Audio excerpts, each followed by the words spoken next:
Hi, Pop Culture Pals. I'm here today with something a little different. It's a book, fanzine, magazine kind of haul. So basically, things you read if we were playing $10,000 Pyramid. Again, most of these came from Savers. Actually, they came from two different Savers, my new favorite place to shop. And starting with my favorite find of the week were these Kiss fan magazines. So we've got two different ones here. We've got Kissaholics. I think they're all from the 80s. They are fan zines, sort of. They're fan club magazines. Not official. I believe they were just done by a fan. So we have Kissaholic, Kissaholics, Elder Issue, and this one. The one downside, 87. The store put a sticker on the back of each one, and when I pulled the sticker off, it left a residue. It will, of course, that will eventually wear off with dust and time and all of that, but in the meantime, I'm having to put these little papers on the back to keep them from sticking to each other. What a shame. Really cool. And then we have Firehouse magazine issues from 1984. Here, and here. They're very shiny, so get some glow. Guess who's coming to dinner? Same sort of thing. Some reviews, articles, fan articles. There's a little interview in that one. And, of course, things that you can buy. Good listen. So these are kind of all over the place. It seems to be the lot these days. Somebody did sell a set of 7 of these for only $20. A lot of these are up in the 100 range. Some people have big groupings of a mix of this up in the several $100 range. So it's really hard to say. I think if there's somebody who happens to need the issues you're looking for, you could get some bucks out of them. I think that if I cleared 40 on them, that would be amazing. It did pay up on them incredibly. My savers wanted $5 each, but every fourth one was free. So still, I paid almost $30 for the full lot. 5, 10, 15. Yep, I did. And then a little bit of a discount because I always have a savers discount. So honestly, I don't know that there's going to be a lot of profit in these, but once again, Kiss fan magazines, I wasn't going to leave them behind. Next up, we have this beautiful Making of Harry Potter book. Now, again, caveating here, I would not normally buy a regular off-the-shelf Harry Potter book. Again, way too over merchandised, too much stuff out there. But this is from the Warner Brothers studio tour in the UK. And it is a gorgeous volume. It's going to be hard to show you one here. That has really detailed look at the sets, the costumes, the props, film effects. It's a gorgeous book. Beautiful. Every single page is a full color photo from behind the scenes of the Harry Potter movies. You would think, again, it would be quite expensive to buy on eBay because it is an exclusive to the Wizarding World, but not. It actually really only sells in the $10 range.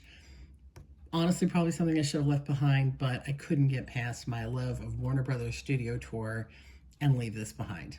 So again, I should make a couple dollars profit. It may take a little while to go because there's a few of them up. Continuing with the, hey, there's not much profit. I was not a good picker of books this week. I really, honestly let my heart get away from me this week.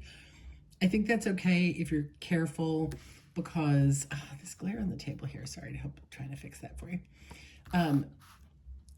You know, if you are going to be a big eBay seller, it's good to have a lot of choice in your store, especially good keywords that people look for.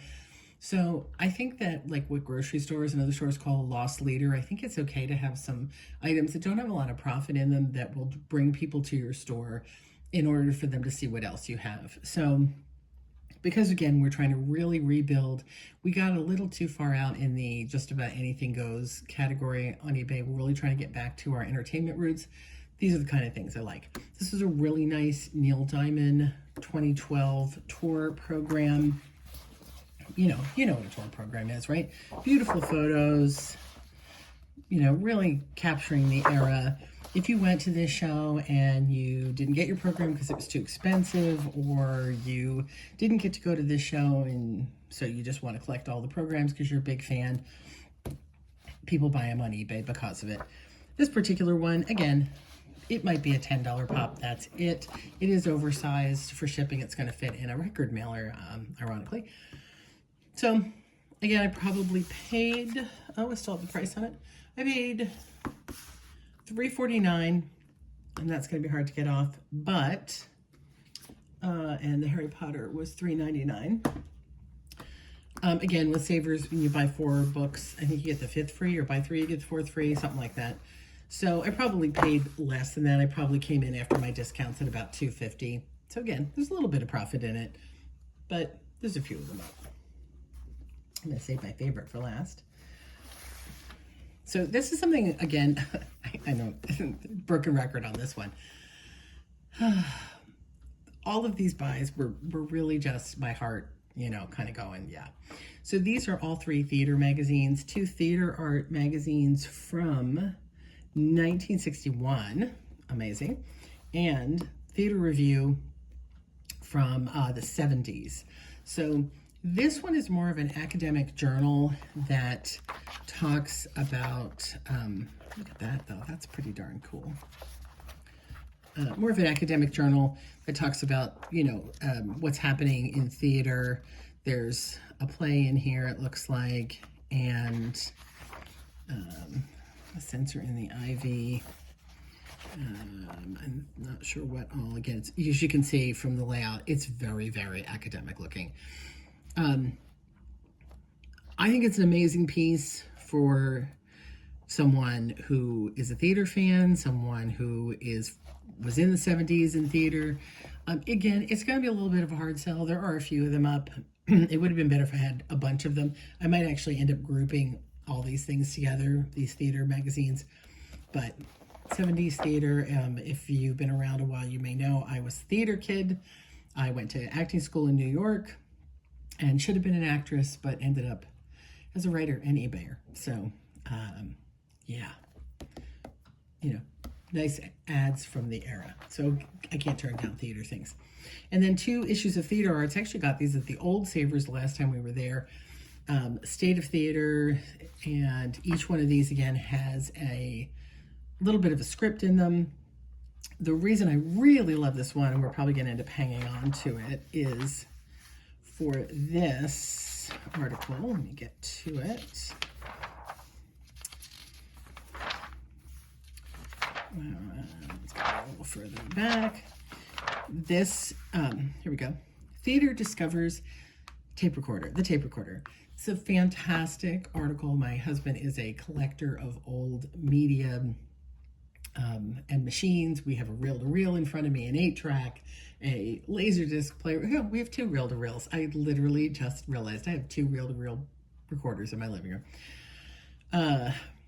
So this is a whole article about how reel-to-reel was becoming small enough and practical enough that the average person could have it.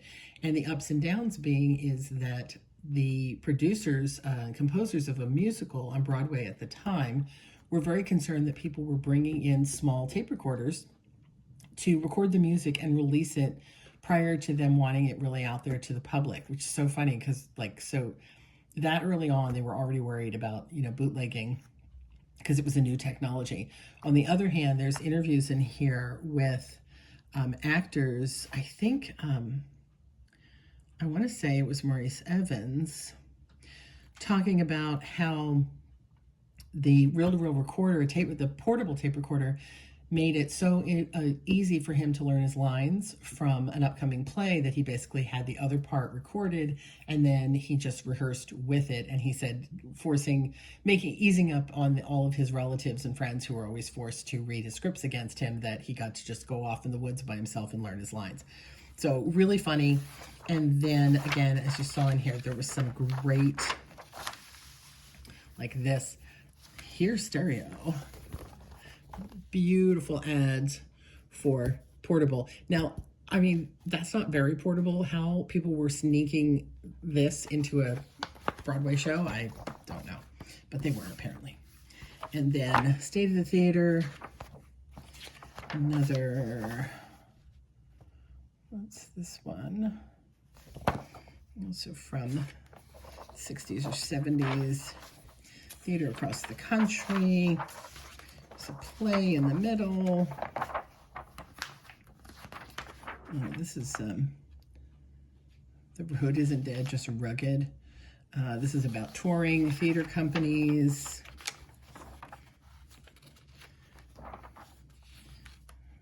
Just all kinds of beautiful, just some great behind the scenes theater magazine for anybody who was in the business at the time. Oh, complete play of the Andersonville trial. That's amazing. I might want to read that. So those. My final thing I want to show you is my real wild card. So this was actually on Shop Goodwill. And if you have been watching my videos for a while, you'll know that Shop Goodwill is a love-hate with me, in that sometimes I find really amazing things, but the shipping on Shop Goodwill is often insane.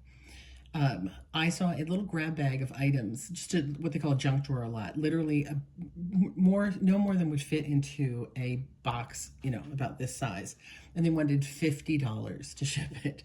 They also charge a handling fee to cover their cost of wrapping paper, wrapping bubble wrap and all that. So this came up and I saw it, but they wanted like 15 for it, which is, I probably would have paid, but then they wanted another 15 in shipping and handling.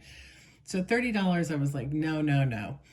It went around, nobody bought it. They lowered the price a couple bucks, it went around again. And they finally, the third time, lowered the price to a point where I think it came in close to the $20 mark. And I went, all right, I gotta grab it because the universe is telling me this thing is there for me.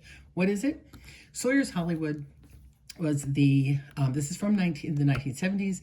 This is a catalog for people in the industry. Sawyer's Hollywood has it all, where you would come to rent, 1977, to rent the equipment that you needed to make your movie. It is a fantastic time capsule of the technology that we were using to make a film in 77. The cameras, Airflex cameras, look at this crazy camera, I think you can see. Bunch of options, and again, these are, you know, theatrical. These are cameras you would be using to film your movie. You know, if you think about your favorite film that was made in the 70s, they were made with one of these cameras.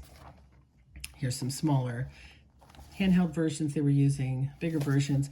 Here were all your packages and options. You could rent $140 a day. That was expensive. A Bolex Rex camera. What was that first one? Let me look at that other price. 16 millimeter camera. An Aeroflex 16 millimeter. Oh, this was a very inexpensive one. $25 a day, $75 a week. You could have this camera to film your movie. That's pretty amazing. And then we go into, the famous Panavision. So Panavision, again, a Panaflex camera was all the rage. That whole setup was $400 a day, $1,000 a week for the Panavision camera. Panavision silent reflex, they were, yeah, as I understand it, they were the top of the line. And then lenses, so you could do special lenses for your cameras, and then all the other accessories that you need, batteries, supply cords, light meters, filters. Then we get into sound, and we have all kinds of sound setups. Again, here we go with our early tape recorders, microphones, editing equipment. Here's your editing desks. If you're really setting up from scratch and you're making your first movie, you wouldn't be able to afford all of this, but as you're outfitting your studio, editing setups that you could rent, lighting, tons, again, every type of lighting fixture, Fresnels, soft lights, everything you need. What were Fresnels gonna cost me? Like $2, $6 plus the stand, about $5 a piece, depending on how you outfitted them. And you know, think about how many lights you need in a movie. At $5 a piece per day, really adds up. Lots of lighting, grip gear. If you know, these are the guys that do all the heavy lifting. Electrical, remotes, boards, grip trucks. It's everything you need basically to just roll up and start shooting. Video, power supplies, lenses and accessories to do video, still shot cameras, a little bit of it, audio visual, not sure. And there we go, film supply. And then here's your terms that you need to do. The end. I love it. They even have like art direction on this. So my understanding is that Sawyer's was, you know, again, the place. If you were making a movie in Hollywood, they were the top rental studio for equipment. This is where the majority of people would have gone. You know, obviously a lot of studios already had their own equipment, but if you were an indie, which in the 70s, you know, we had a lot of indie people out there starting to find their way, they would have been renting their own equipment to create the masterpieces that we see today. You'd be surprised. Some of your favorite films, early John Carpenter's, a lot of these movies were independently financed. They didn't come from big studios. They would have gone to Sawyer's Hollywood to get their equipment. I have no idea the value of this. There isn't anything like it online. I do know that when I have had Panavision shirts, just the shirts, they sell $50 or more. People love Panavision. So I don't know. Again, I think as a time capsule of what was available, if you are a film buff, if you are a filmmaker that is really interested in the history and how you got here, I know a lot of filmmakers are going backwards, if you will, and using older technology to film more straight actual film as opposed to digital filming that we do now. And so, you know, again, what a fun way to look at what the equipment and the pricing and things that were used to make your favorite movies back in the time. So that's what I've got. Sawyer's catalog. I think that's going to be my best seller as soon as I can bear to part with it. Theater magazines, Neil Diamond and Harry Potter. Again, probably 10 each. And, you know, I'm hoping for at least 50 on this grouping all together. I haven't decided if I'm going to sell it as one big group or divide the Firehouses from the Kissaholics. And hopefully make back my money on those. That's what I got this week. How do you feel about paper? Do you love perusing the paper sections of your thrift store, books, magazines? I know that my normal thrift stores, listen to me, normal, the Goodwill, Salvation Army, they don't even carry stuff like this normally. This paper stuff, I swear, I think they just throw it right out. But Savers is good with stuff like this. So again, there's my cheers for Savers again. Seriously, guys, they should sponsor these videos. Have a great day. Go thrifting, buy something cool, and then come back and tell me about it. Bye-bye.